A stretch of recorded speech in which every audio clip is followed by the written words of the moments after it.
I'm going to call the meeting to order. Before adopting the agenda under 8.3, it's there's an error. It's supposed to be Miguel Lefau.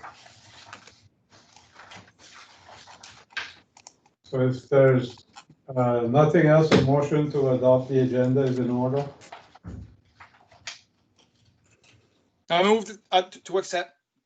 Moved by Councillor DeVoe. I move we adopt. Seconded by Councillor Hill. I move. All in favor indicate by saying aye. Aye. Aye. Aye. Aye. Contrary, nay. Motion carried. 2B, any items on the agenda that could put you in a conflict of interest? If not, we'll go to 3 presentations. 3.1 2020 municipal and school board elections. Returning officer Pam Dusa. Good evening, everyone. I have a little bit of a background just to go over some of the comments that we discussed last week at the Committee of Council and a recommendation for a change in our polling locations. So I'll just go over this briefly. Council has expressed its willingness to continue to hold a hybrid type election like we did in 2012 and 2016. So that means that e-voting, telephone and internet will be available all throughout the advanced poll and on ordinary polling day, and that paper ballots will be available at physical polling locations on election day only. And like we all know, Clare has 8 polling districts, and we've traditionally had polls in 8 of those districts, depending as well on acclamation. Sometimes there are less. So what we did is I provided council with a recommendation for the 8 polling locations back in the spring, and council passed that motion in March 2020, approving those 8 polling locations. And although there's only a motion required to approve the polling districts, and we have that motion when we adopted the report from Stantec for the new boundaries. In the interest of transparency and fair process, we included that as part of the motion, but we don't need to. So in terms of what's going on currently with COVID-19 and the current pandemic, and it will certainly have effects on the election in October. So the rationale for changing those polling locations, I'll just go over it really quickly. So it has the COVID-19 implications are the major reason. You know that it has an impact on gathering sizes and physical and social distancing and infection control measures. So there's a whole list of things that we need to do if, as a municipality, we are going to host or have polling locations, physical polling locations, on Saturday, October 17th for the municipal and school board elections. Now, there are a lot of things to consider, including the availability and willingness of poll workers to work the poll. We're going to have extra staff hired exclusively to do cleaning, frequent cleaning of all high-touch surfaces. We'll have spacing requirements in terms of providing space for people to social distance. We'll need to install screens in between the poll workers and the residents that are coming in to vote. We'll have to consider venue size and capacity. The availability, of course. We'll have to have an exit and an entry point. And we'll have to have lots of signage, and we'll have to have a very stringent disinfection and infection control measure in place. We're also looking at the special consideration that we'll give for mobile polls. Like you're aware, every election, people from our community that live in long-term care facilities or homes for special care, we go there and we actually have mobile polls on site. So I've already been talking to the administrator at the long-term care facility, and I had a discussion today with people from the province, and there are discussions going on as to how that will happen. So we have been assured that all things will be considered, and we will make sure that the residents in those facilities have access to voting. As to how that will happen, we just don't know yet, but I will keep you abreast of that as it develops. So the recommended changes to the polling locations are what I consider to be a triangle layover over the municipality of Clare. given the geography and the way that the municipality is laid out, recommend still having a poll in district number 2. So district number 2 would have a poll at the Havelock Community Center. We would have a poll in Little Brook at the municipal building, because that location actually serves as our help desk location. So all throughout advanced polling and on polling day, people are or have been in the past able to come in and vote with the help of staff there. So that would be the polling station for districts 1, 3, and 4. And the Meteghan Fire Hall would become our polling station for electors in districts 5, 6, 7, and 8. So that's my recommendation for polls. Now, there's another thing to consider. We have to remember that there could be acclamations. If there are acclamations, those polling locations could be changed again after nomination day. Nomination day is on September 8th. And usually at that date, we make sure that we know what of course, we have to know what the polls are, and we send out a notice of polls at that time. Just as a note of interest, I have advised anyone who's calling with interest to become a candidate. And we have advertised it on our website as well, that we do have that interactive map. So people can go in and see in which district they reside, or anybody campaigning can put in a civic number and it shows what district that resident lives in. But right now it actually shows what the polls were. So that has to be updated. So it's just a note of interest, just so in case you go on that website in the next few days, it'll still show the former polling locations. That will be, that will of course be changed. If there is a resurgence, if there is a second wave of COVID-19, we will have to reconsider. But once again, I will keep council abreast of everything that's going on in terms of those changes. So with that, my recommendation as the returning officer for the 2020 municipal and school board elections is that we change those polls to the ones I have mentioned. But furthermore, that we don't make a motion to do that. But my recommendation is just that we rescind the motion from March 18th, from the regular council meeting on March 18th, approving the proposed polling station locations at that time. All right, Marcy, are there any questions or on the recommendations, comments? If not, we could make the motion to rescind the previous motion if somebody is prepared to make the motion. I could make it. I'll make that motion. No. Councillor Potier? I move that the municipality of the District of Clare rescind its motion from March 18, 2020 to approves the proposed polling station locations for the upcoming 2020 municipal and school board elections. Seconded by Councillor Hill. Is there any discussion on the motion? All those in favor indicate by saying aye. Aye. Contrary, nay. Motion carried. So the second motion, did you want to speak to it before? If I may, Yeah. just shortly, I'd just like to mention that part of the nomination process, of course, when candidates become official candidates during nomination week, one of the part of the package that they receive is access to the list of electors. And the list of electors is, of course, an integral part of the election. And residents need to have a chance to see if they are in fact on the list and if they are in the current proper district. So what happens every year is every election year, I should say, we request the list from the province. And July 15th, which is today, is the day where the province starts delivering those lists to the municipalities. So between now and the end of July, we will be receiving that list. And in any election year, we have to have a 2-week revision period. I'm responsible for that revision period. And the revision period cannot end any later than the day before nominations begin. This year, nominations will begin on August 27th. We have 7 business days. It used to be 5. The act has been changed so that there are now 7 days before nomination, where candidates can come in and file their nomination papers. So we would be revising the list. We would be putting out ads through social media and paper print to let residents know that they can check the list between August 12th and 26th.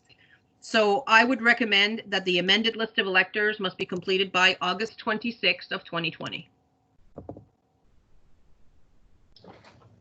Okay, so a motion is in order. Somebody prepared to make the motion? I'll make the motion. Councillor Hill? I move that the list be revised no later than August 27th. I don't have a motion in front of me, but Oh, okay. 26th. 26, sorry. It is in the list of Motion. So, can you just read back the motion, Danny, or just repeat it? Well, I had my mail open. I only have one open at a time, so give me a minute.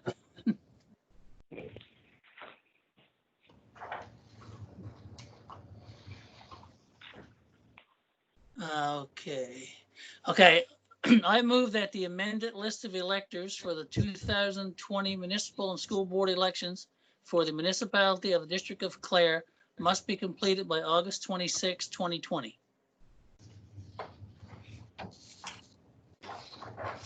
So is there a Did you second? get it? Yeah, got it. Seconded by Councillor LeBlanc. Any discussion on the motion?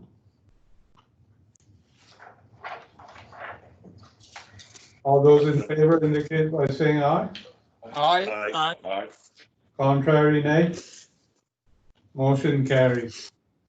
So that was the last of the motion, right? Yeah.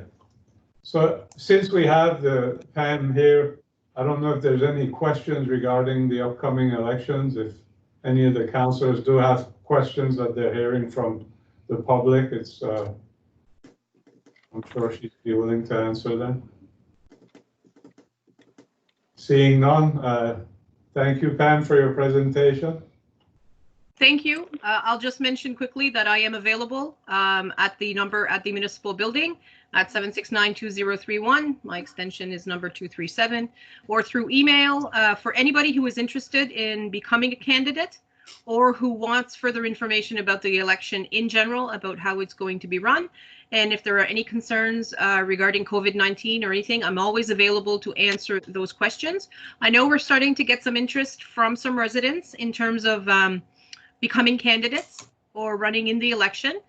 There will be some candidate schools coming up in early August offered by the Dalhousie College of Continuing Education. We will be posting that information on our website and our Facebook page. So anybody in the municipality who is interested in becoming a candidate can participate in those courses for free. Or if they wish to contact me, I can provide them with a candidate's guide. So as usual, in every election, anybody who wants to, who wants to say that they want to become a candidate can campaign at any time. Those people become official candidates only when they file their nomination papers with me prior to September 8th for that 7-day period. So maybe there's been there's always a little bit of confusion as to how that works. But I have received some inquiries and some very intelligent questions do come my way about what the regulations are. So please don't hesitate to contact me at any time with any of those questions. I have a question. Oh, Councillor, come on. Yeah, so Pam, you mentioned that School of Dalhousie will be doing information session. For candidates. So is that for the incumbents as well, or just It is. new candidates? Yeah, incumbents and candidates are both welcome to attend those sessions. Okay, thanks. Any other Mr. questions? Ward, I would have a question for Pam as well. Yeah. Sure. So Pam, do we have to pre-register for those sessions? Do you know? Or As soon as I get more information, I will make sure that it's posted on our website and that information is circulated as it should. I don't have any, I've just been told, because it used to be Springtide that offered those sessions, and this year that contract is up. So the Dalhousie College of Continuing Education will be offering them, but we haven't received Okay. any information on the sign up yet. But I will make sure that information is circulated. Okay, thank you very much. I see. Any other questions? Okay, once again, thanks. Thank you for your presentation. Merci. Bonsoir. Also, See. next we'll go to 4, adoption of the minutes, 4.1, June 17, 2020, regular council meeting. Are there any errors or omissions?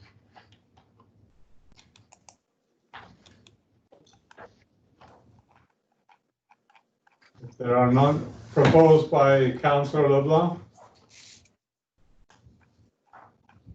And I'll second I'll second. his motion. Seconded by Councillor DeVoe.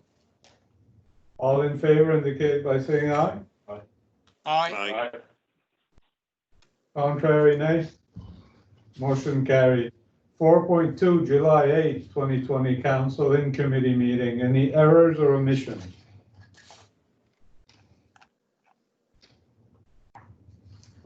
I move to adopt. Moved by Councillor DeVoe.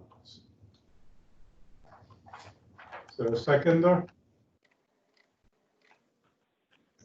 Seconded by Councillor LeBlanc. All in favor indicate by saying aye. Aye. Aye. Contrary, nay. Motion carried. 5, business arising from the previous council meetings. We have no items there. Warden's activity report. My report's not very long, but I'll go through it. I wrote it in French, so I'll have to do the translation. So I assisted the meeting of the Liaison and Oversight Committee of the REN to go over the intermunicipal agreement, just so that it could be presented to council for adoption, which at Committee of Council last week, we discussed it, and I think a motion will be made and passed tonight. The 29th of June, I assisted at a consultation organized by the Department of Municipal Affairs and Housing on accessibility and affordable housing. And there was also some discussion of the code of conduct. So myself and the CEO assisted in that meeting.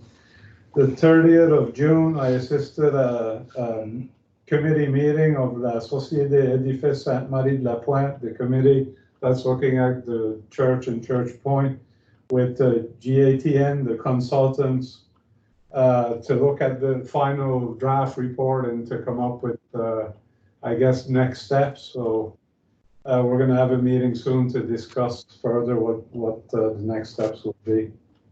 1st of July, like most of the councillors, I assisted at the flag raising here at the municipal building to celebrate Canada Day. Because of COVID-19, it was essentially a virtual flag raising other than the councillors and some staff who were here. And on the 9th of July, assisted at a meeting here at the municipal office, and some were present through Zoom, the CAO and myself. It was a meeting organized by ACOA with various members of the private sector to look at the challenges regarding housing in Nova Scotia and try to come up with possible solutions to address that going into the future. So I'm sure there'll be follow-ups on that. They did, I don't know, Stefan, I know it's the report, but I didn't mention that meeting in Pam's role in that. I didn't mention in my report, but Yeah. I can speak to it. Yeah, a little bit. So that's the report, if there's any question. There's no questions. We'll go to official statements from members of council. Are there any official statements? I just have one. If council agrees, maybe send a certificate to Wayne and Lucy Fougere from Metegan for their 50th wedding anniversary on July 4th. So if a certificate could be prepared, you're all in agreement? Yeah. So second, no other official statements? Seeing none, we'll go to 8, correspondence, 8.1, Jason and Melissa Connell, J&M Foster for Cats. Yes, this is an invitation we received from Mr. and Mrs. Melanson. Jason and Melissa Como, Melissa, Mr. and Mrs. Como. Jason and Melissa Como would like to invite all municipal councillors to the grand opening of J&M Foster for Cats, held on July 18th at 113 Petit Paradis Road. Come enjoy the beautiful animal shelter, beautiful new animal shelter in Clare. As council will recall, the J&M Foster for Cats was one of the recipients under our Grants to Organizations program for this year. So any questions or comments? For those who can attend, I'm sure it would be appreciated. We'll go to 8.2, Stacy Dusa and Hal Terrio, co-chairs, the Electric City New Friends Society. Dear Warden LeBlanc Council, as you are aware, the Electric City, La Nouvelle France Society, has been working diligently with the ultimate goal of establishing and running an experiential interpretive center in Weymouth to share the remarkable story with the world. Most recently, we finished working closely with the Acadia Entrepreneurship Center of Acadia University in the creation of a business plan, a copy of which we have sent to your executive assistant. We extend our sincere thanks to your council for your support of that project. Throughout almost 3 years as an independent nonprofit society, we have been self-sustaining, financing our day-to-day activities through various fundraising efforts. Other than special project funding, it has not been necessary for us to seek financial assistance from any government source to maintain our activities. We have been able to procure operational funding by offering special events, including play productions, bi-weekly jam sessions held at the Weymouth Historical Society building, and community meals and talks. Further funding has been raised from ticket sales on prize packages, selling memberships, and donations. Since March of this year, because of the COVID-19 crisis, none of these fundraisers are possible for us to employ. We examined federal and provincial funding available as a result of the pandemic, but at this stage of our development, we have fallen through the cracks and have been told at all turns that we do not qualify. Our society now finds itself in a challenging financial situation, and so we are writing to the council seeking your assistance in providing us with some bridge funding that would enable us to continue our efforts on behalf of the community. Our expenses include day-to-day office supplies, postage, travel, professional fees, cleaning, bathroom supplies, and oil for the Historical Society building as part of our arrangement with their society for use of their building, lunches and snacks for the jam sessions, and so on. We have been using our society's Visa card for the last couple of months, but that has reached its limit. Our bank account is now depleted as well. Most recently, we have met expenses by the generosity of one of our members. We are asking council to support our efforts by providing the Electric City La Nouvelle France Society with a one-time grant of $2,500. That would enable us to pay our credit card debt and allow us to keep functioning until we are once again able to continue with our usual fundraising activities. In the meantime, we are partway through the process of applying for charitable status, and now that our business plan is finished, we will soon meet with federal and provincial government departments, which we expect to assist us with major funding to establish our center. We thank council for considering our request. Please note we are available to answer any questions you may have. Yours truly, Stacy Doucette and Hal Terrio, co-chairs the Electric City La Nouvelle France Society. Just as a reminder for council, you may recall the business plan that's Mr. Doucette and Mr. Terrio are alluding to. The municipality of Clare contributed $10,000 towards the completion of that plan. So just as a reminder to council that we have supported this organization in the past. The other maybe point to raise, and maybe we need clarification, is that it does find itself in the municipality of Digby, and there's no mention of a financial request from the municipality. So I'm not sure if they're just requesting money from us, or I think that's one question certainly I'd like to have clarification on. I don't know if anybody else has any comments or questions about the request. I would maybe have a comment, Mr. Warden. It's like Mr. C mentioned, we did give a substantial amount already, I don't know if I would support right now that their demand. It's not like if we didn't give already. I know they are in the bind like everyone else is, but I think we already did give a substantial amount. So that would be my comment. Any other councillor wants to express themselves? I feel the same. The amount is substantial. The request is operational, not capital, which makes it difficult really and doesn't fit the grants to application, the grants, yeah. And I think it's difficult for us to approve that the way it's, the application is, the request is put together. If I can speak English anymore. So I feel that there's a consensus to deny the request, if I'm not mistaken. Yes. I think, I agree that we should.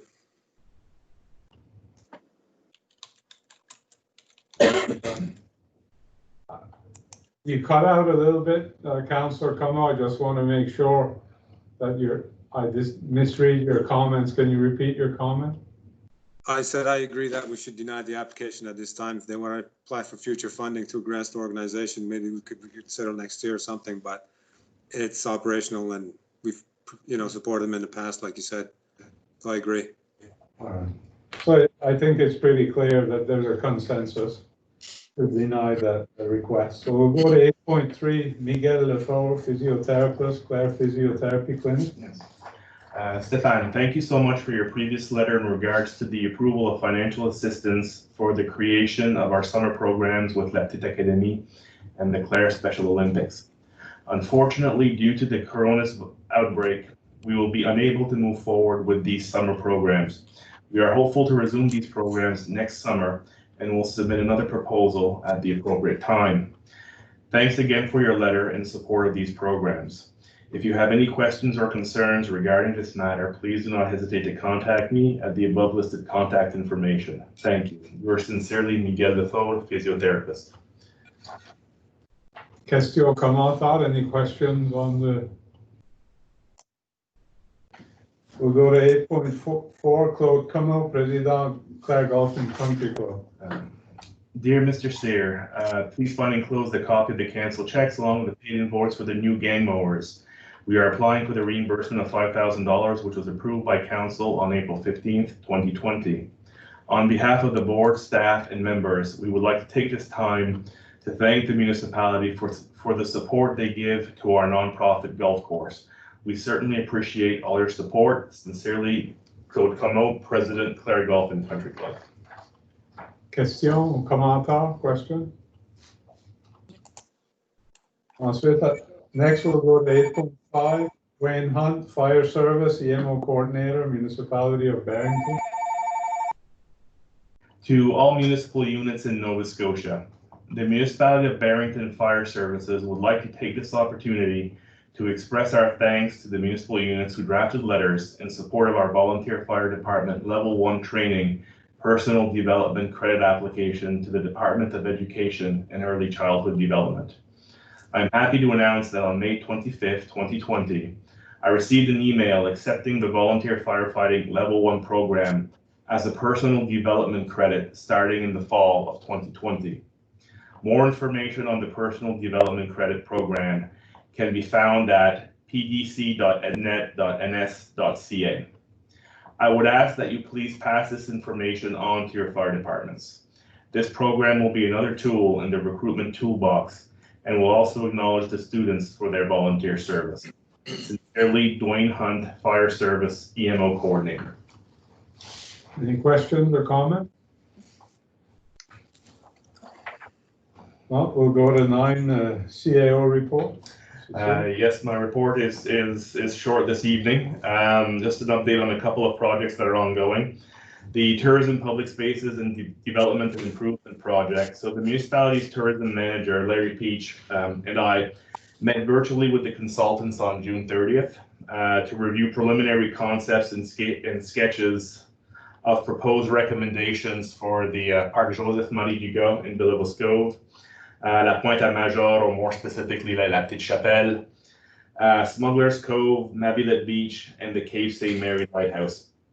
So from there, we're currently organizing a series of 3 stakeholder engagement sessions, which will take place to review these concepts.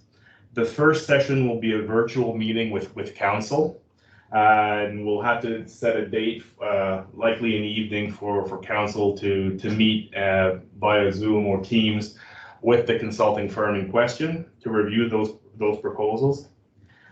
Session 2 will be focusing on Villevoix-Cove and La Pointe-à-Major, and that session is scheduled for August 18th. The third session, which will focus on the provincial parks, so again, Smuggler's Cove and Mavillette Beach, as well as the Cape St. Mary Lighthouse Park, will take place the following day on August 19th. And those will be in-person sessions with key stakeholders, and invitations will be going out in the coming weeks. Because Wentworth Park was only added to the project later on, the consultants have yet to visit the park and haven't been able to put together a proposal for that particular space. However, when they do come down in August, part of that trip will be to visit the park, and look at possible concepts they can put in place. Tied to the Tourism Public Spaces project is our ongoing work at the Clare Veterans Center, and more specifically with the facade. As you noticed, staff continues to work with RAD Architects on the proposed facade project, as was presented to council on July 8th, or last week. The focus of this modern redesign is to enhance the functionality of the building, also enhance the energy efficiency, and increase the accessibility. Another site visit by RAD Architects is planned in the coming weeks in order to finalize the construction drawings for the building. A funding application has been, following last week's meeting, a funding application has been submitted to the Government of Canada's Enabling Accessibility Fund. So in its application, the municipality is requesting the maximum of $100,000 to be invested towards the purchase and installation of an elevator for the Clare Veterans Center. And just as a reminder to council and to those listening, the proposed facade project is part of a larger renovation / modernization project that is proposed for the Veterans Center. Just touching quickly on the Havelock Community Center. Last time we spoke, the project was nearing completion, and we were simply waiting on receiving 2 sets of commercial exterior doors for the building. Those have since been received and installed. So the project, as per the original terms of reference, is complete. We're waiting on the final invoice from Stantec to see where exactly we stand on our budget. We know we're under budget, but we're not exactly sure at this point, until the final invoice comes in, exactly how much we are under budget. So once we have that number, we'll look at some previously identified additional items for that project, which includes work to the field in the back of the building, as well as some outstanding fire code requirements that need to be addressed. The Welcoming Communities project, at the request of IRCC, the municipal staff is working on suggested revisions to the plan that was previously submitted by le Réseau d'immigration francophone de la Nouvelle-Écosse, as well as Martin Théberge Consultant. Also at the request of the IRCC, which is Immigration, Refugees and Citizenship Canada, letters of support for this project will be sought from the community, both not-for-profit groups and private sector. Given the strong communications and engagement focus of the project, the municipality's communications officer, Amy Paradis, has been designated as the lead on the project. Mrs. Paradis will work in close collaboration with both the Director of Community Development, Pam Doucet, and myself, as well as Nathalie Robichaud of the Société Académique de Clare, which remains a key partner on this file. Discussions with the IRCC remain positive, and the municipality hopes to finalize the transition of ownership for this file and sign the funding agreement in the coming weeks. Of particular note, and this might be a segue to the housing meeting we had late last week, this particular Welcoming Communities initiative dovetails nicely with the municipality's parallel efforts on the housing file. And as the warden mentioned last week, at the request of a COA, we had a meeting with some representatives of the COA and some leaders of the private sector within the municipality of Clare to look at the housing issue. We all know that housing is a challenge currently in the municipality. The amount of stock that is available is limited, and we're looking at different types of housing as well.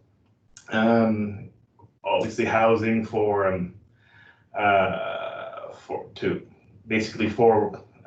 people employed in the private sector, as well as low-cost housing, seniors housing for young professionals. So basically, we're looking at a variety of different housing options, all of which are in demand in the municipality of Clare. So as a result of that meeting, there seemed to be interest around the table, both from the representatives of COA and the private sector, to look at a possible housing strategy for the municipality. Our position, obviously their interest was housing as it applies to private sector.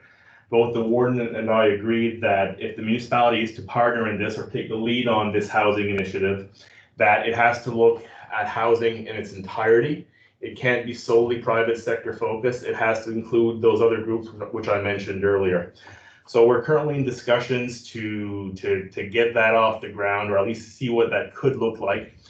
The solutions are not short-term solutions, as the warden mentioned in his report. This is a long-term initiative, or the solutions and the implementation of this proposed strategy would be over the long term.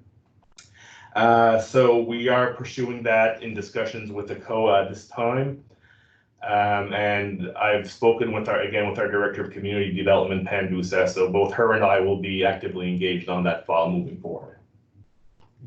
So really, there's no commitment on the part of the municipality. It's just more of a support role in working with. But as things progress, then maybe we'll get a presentation. If there's a role there, it'll come back to council for whatever option or how we can play a role there, more a concrete role. In terms of the private sector, there was consensus around the table that it is an issue. An important issue for them. Some of those at the table were living with that issue or that challenge at the moment. Others, it wasn't quite so as pressing, but the messaging there was that they see it becoming an issue for themselves further down the road, a year or two down the road. So I don't think there's any getting away from it. It is certainly an issue in our municipality. Just to continue on my report, a quick update on the breakwater and Belleville Cove. We have received our permit from DFO, so that one has been secured. The discussions are currently ongoing with the Department of Natural Resources and Transport Canada regarding the other two permits that we do require. As a reminder to council, the total cost of the repairs to the Northern Wharf are $431,584. That doesn't include the lighthouse benches or the damage to the Southern Wharf. Of this amount, our insurance is thankfully covering $325,776, meaning that the remainder of $105,808 is the responsibility of the municipality. With that said, we have submitted an application under the Nova Scotia Flood Risk Infrastructure Investment Program, which could in theory cover up to 50% of that amount, or $52,904. I'm told that project approvals under that program will be announced shortly. In terms of the start date for the project, we're looking at an October 1st start date, so later this fall, which hopefully will give us enough time to secure the remaining permits. And just of note, the insurance will also be covering 100% of the cost to repair the lighthouse, the Southern Wharf, as well as the benches themselves. Just a quick update on the provision of French language services. Our application for assistance has been submitted to the Office of Acadian Affairs and the Francophonie, which I mentioned last month. The total of the application is $139,704, of which 50% or $69,852 is being requested. No word as of yet as to the status of this application. Again, the body of the application itself focuses on the provision of French language services to the community, but mostly on certain items in terms of communications, simultaneous translation of documents, advertising, marketing, signage, those types of items. Over the past 2 years, the municipality has received $40,000 per year to aid in its efforts to provide French language services to the municipality. Just a quick note here regarding our visitor information center. As you know, the Landry-Wood-l'Abeille is still closed because the campus of St. Anne's is still closed. So this year, our visitor information center will be located at the old post office building at the Joseph and Marie Dugas Park in Villemascove.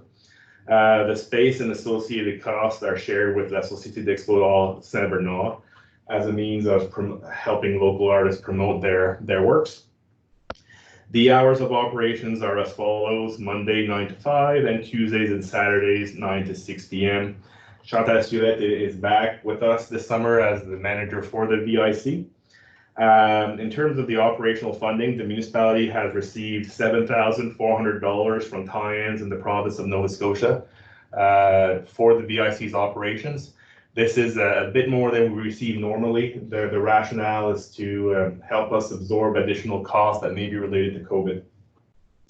Just in terms of what's happening with VICs provincially, we're aware of 19 that are currently open or are opening throughout the province, and that includes Villemascove. 6 we know are not opening for sure.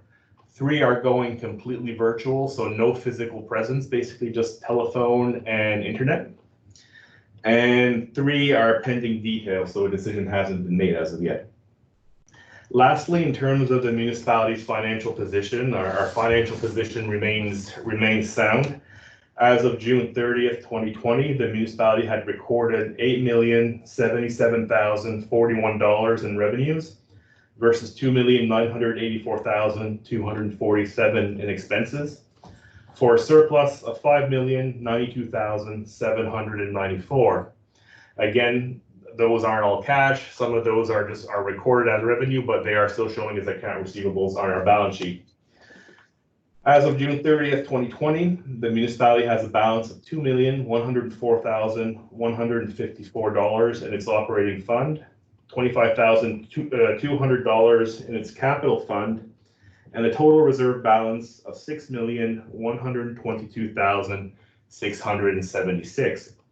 Now that last number of 6.1 million can be broken down as follows. In our operating reserve, we have 965,913. In our capital reserve, at the moment, we have 3,345,154. Our landfill closure reserve, which has remained untouched for quite some time, 329,969. And finally, our gas tax reserve of 1,481,640. So again, in terms of our financial position, the municipality remains strong. That's my report. Let's see, any questions or comments? Mr. Warden, I would have a question. Yeah. Mr. Cyr, do you know if there, I think it was last week, I saw there was a couple of trucks. They seem to be dropping off lumber or something at the wharf in Villemascove. So is the work being done there now? Do you know? Or? That was relating to the work on the southern wharf. It did sustain some damage in the storm surges last winter. So that we had to order that wood in. I believe it was coming somewhere from Truro. So it was received, and I believe that work is currently underway, if not completed already.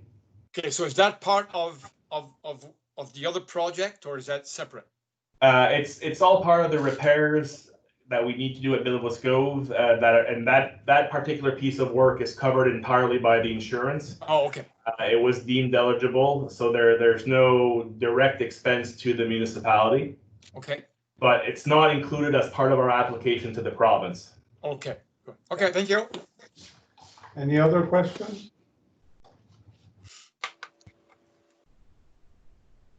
Hearing none, we'll go to 10 committee reports. 10.1 building permits. Councillor Hill.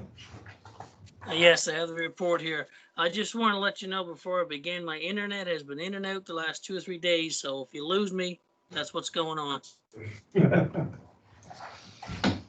In June of 2019, we had 90 permits issued for a value of construction of $4,624,000.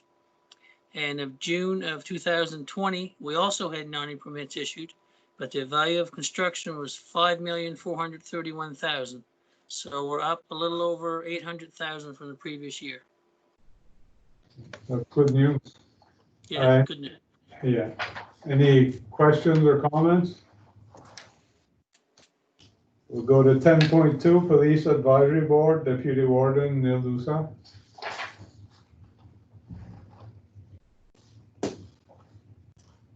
Is he mute? Is he mute?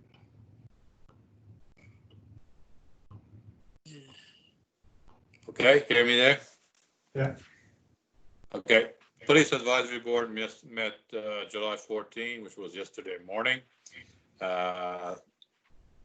Councillor Thibault, myself, and our CEO was there with other members and 2 members from the RCMP. So it wasn't a long meeting. We had a few discussions because we had councillors had received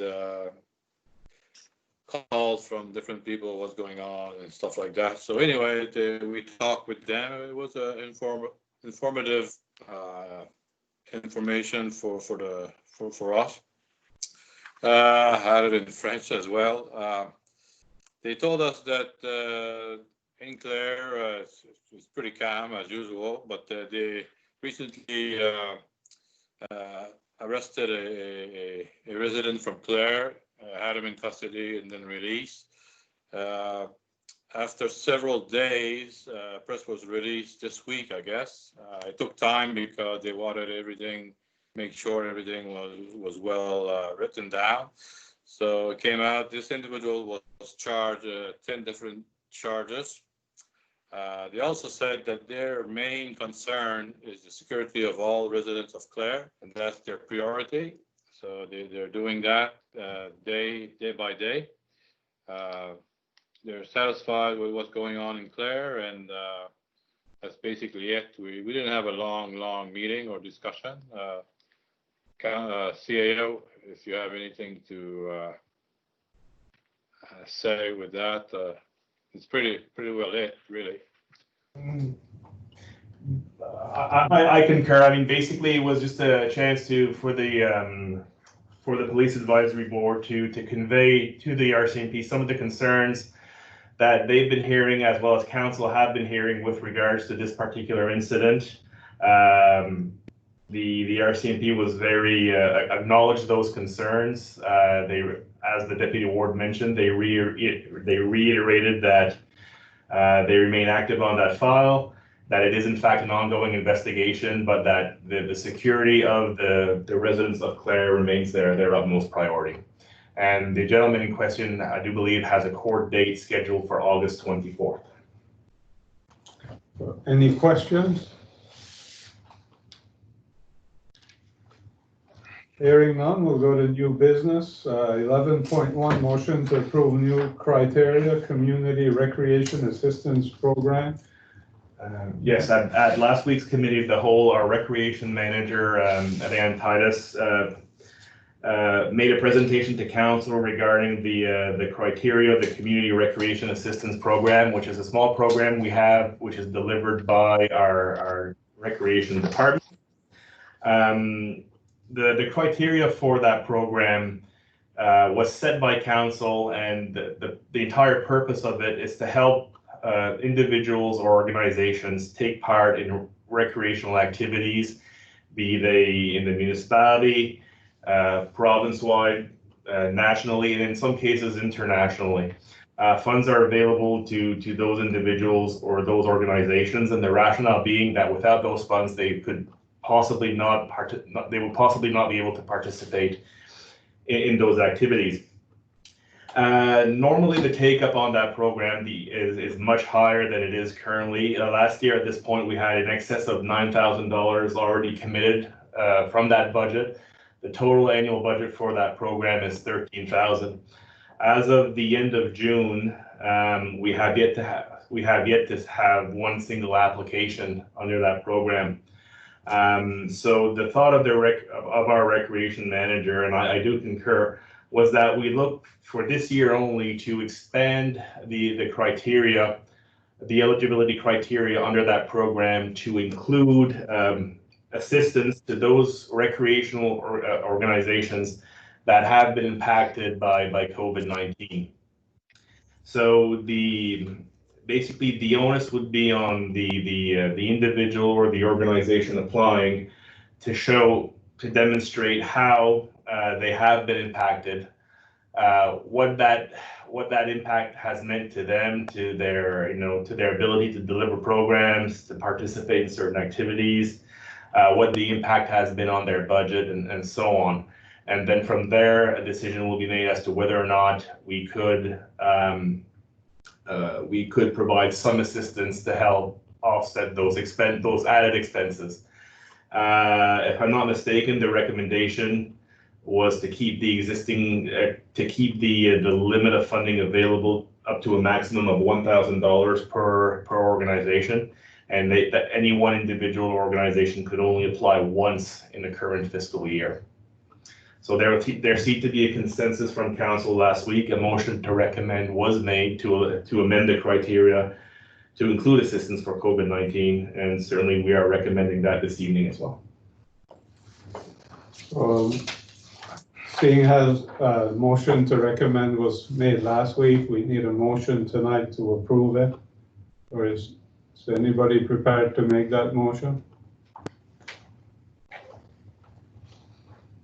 I'll make it. I move that the municipality of the District of Clare amend the eligibility criteria for the Community Recreation Assistance Program to include assistance for COVID-19, and that these changes remain in effect for the 2020-2021 fiscal year only. Is there a seconder for that motion? I'd like to second that. Seconded by Councillor DeVoe. Any discussion on the motion? All those in favor indicate by saying aye. Aye. Aye. Contrary, nay. Motion carried. 11.2, motion to accept an agreement, Western Wren intermunicipal agreement.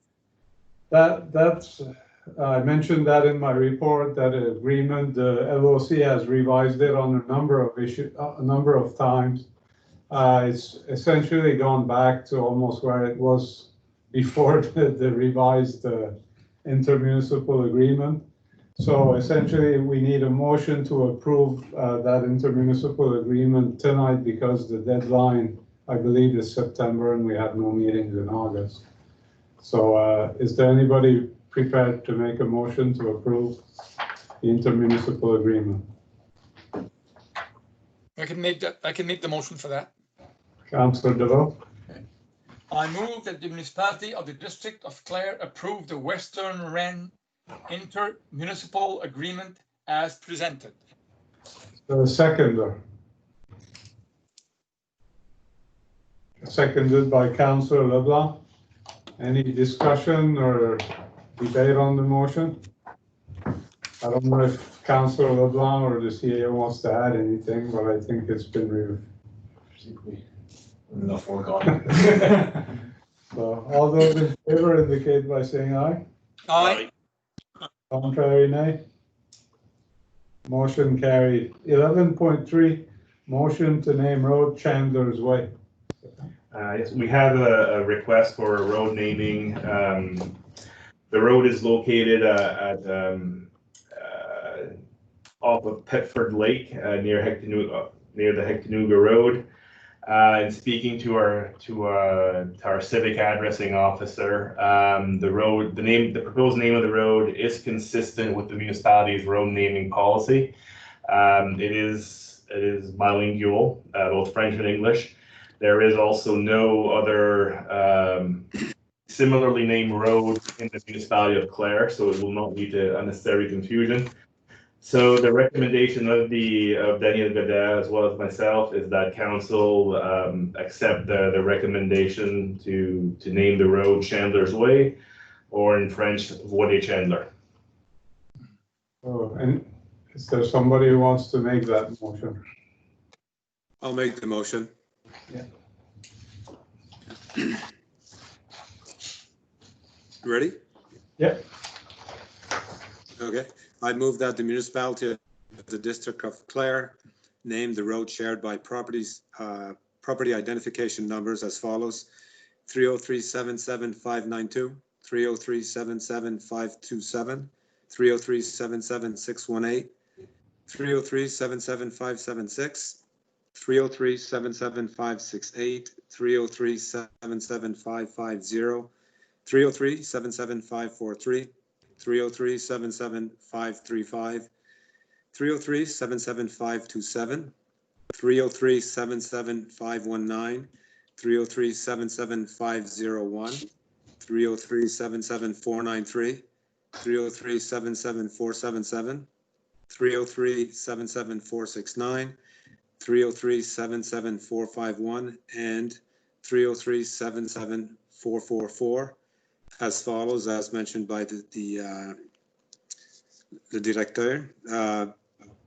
Chandler's Way in English, and in French, Voie des Chandler. We need a seconder, seconded by Councillor LeBlanc. Any discussion on the motion? Just one thing, Warden, 303-77527 is mentioned twice. I don't know if it makes a difference or not, but it is there twice. Yeah. Is there two properties, or are there two properties, maybe? It couldn't be, no. No. Same PID. So if the mover is okay with a friendly amendment, as they call it, we'll just remove one of those. Absolutely. So we have a motion on the table with a friendly amendment here. So if everybody is ready for the question, all those in favor indicate by saying aye. Aye. Contrary, nay. Motion carried. 11.4, motion to purchase exterior doors, Clare Health Centre. Yes, as part of its annual review of our existing buildings, the Public Works Committee had identified the exterior doors at the medical center as needing to be replaced. So both the doors at the main entryway, as well as the doors at the bottom floor which used to go to the blood clinic or visit the NSHA offices. So those were both deemed to be in need of replacement. They were included in our capital budget from the previous year. One of those sets of doors, the contract was awarded to replace the exterior doors downstairs. The contract was awarded to the glass man in the amount of $6,660 plus HST. However, due to an oversight on our end, and I do take responsibility for it, the doors for the upstairs entrance were not included in this year's capital budget. So because, although it is in my discretionary authority, because it's not within an existing item in the capital budget, I do need to ask council's permission for the funds. And speaking to the assistant building inspector, the doors are such that we can't wait till next year to replace them. They do need to be replaced fairly soon. And the medical center is one of our signature facilities in the community. So the recommendation is that we proceed. It's the exact same doors as the ones we installed downstairs. So the quote from the glass man is still the same, $6,660 plus HST.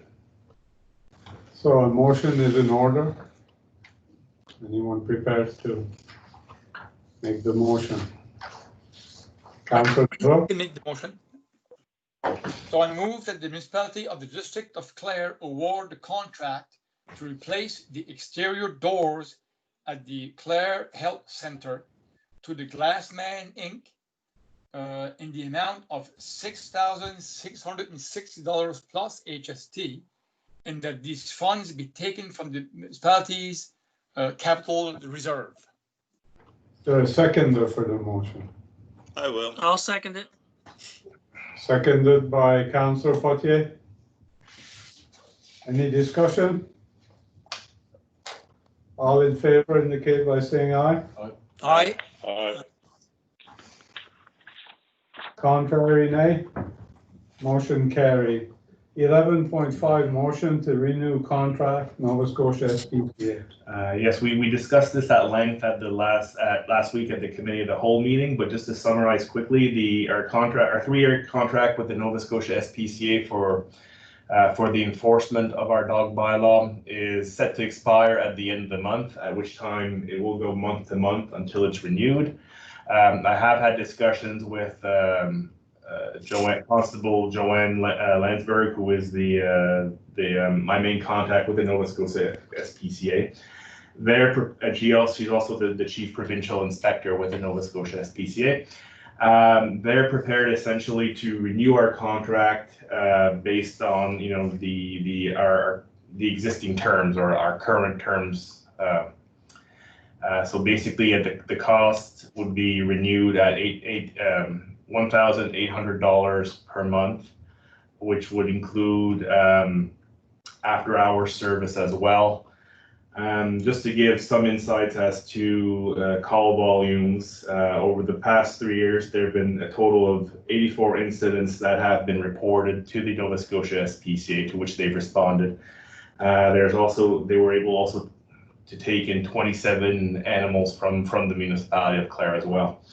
So in terms of the level of service, I can say that myself, in dealing directly with the SPCA, I find them to be professional, and I have no hesitation in recommending that the council renew its contract based on the terms that we currently have in place now. The understanding with Constable Landsberg is that should our volumes increase dramatically, that we may have to revisit pricing. That was also the understanding that we had in place 3 years ago, and it was never the case, wasn't even close. So I don't foresee that as being an issue, but in fairness, I do want to mention it to council that if ever that should arise, we would have to revisit the contract. But for the time being, as I mentioned, they're prepared to offer us the same terms that we've enjoyed over the past 3 years, and my recommendation is that we accept those terms and renew for another 3-year period. Is anyone prepared to make a motion? I can. Councillor Potier. I move that the municipality of the District of Clare renew its dog bylaw enforcement contract with Nova Scotia SPCA for another 3-year term. Is there a seconder? I'll second it. Seconded by Councillor Hill. Any discussion on the motion? I'd like to just make a small comment, Mr. Warden. Maybe it should be mentioned as well that we're going to try to make an effort.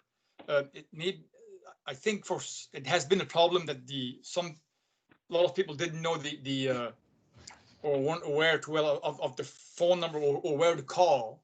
So I think we're going to make more of an effort to make sure that the public knows more. They'll be using hopefully the number that they're supposed to be using. So just a small comment. And just to that point, Councillor DeVoe, if I may, we have over the past few weeks drafted some messaging which we will post to our Facebook page, as well as I believe perhaps our website and other other signage, electronic signage that we have throughout the municipality to say exactly that. Not only remind folks of the phone number or the number to call, but also certain elements of our dog bylaw. For example, if you're taking your dog out in public in a public park or the beach, to have that dog on a leash, and other elements of our bylaw. Just again, as a friendly reminder to the public, our reason for not doing that earlier, although the messaging is already developed, is that we wanted to ensure that council was agreeable to renewing the contract with the SPCA. Right. Good. Thank you. Any other questions or comments? Ready for the question? Question? All those in favor indicate by saying aye. Aye. Aye. Contrary, nay. Motion carried. We'll go to 12, closed session. We have two items in closed session. 12.1, contract negotiations. 12.2, rural internet. I don't anticipate any motions coming out of the in-camera session for those that are watching us virtually. So motion to go into a closed session is in order. I propose. Proposed by and seconded by Councillor LeBlanc. All those in favor indicate by saying aye. Aye. Aye. Contrary, nay. Motion carried. Good night.